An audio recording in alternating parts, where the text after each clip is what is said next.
এই নীরব, এই দাঁড়া দাঁড়া দাঁড়া। শুনলাম তুই বলে এলাকায় কি ডাকি গরু কেনছে, সবাই গরু ধেয়ে বেড়াচ্ছিস, কাঠটা বড় কাঠটা ছোট।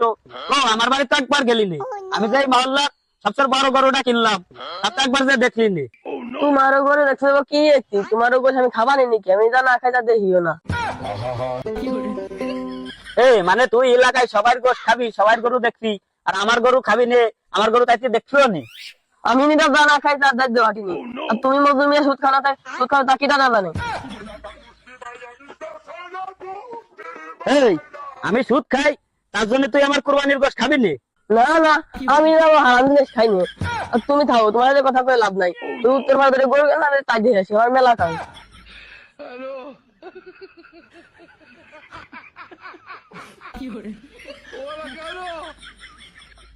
না মানে টুক সিমরাটা কথা টুক করলো কি? আমি সুদ খাই, আমি খোয়াইতে সুদ খাই, আমি করি বিজনেস।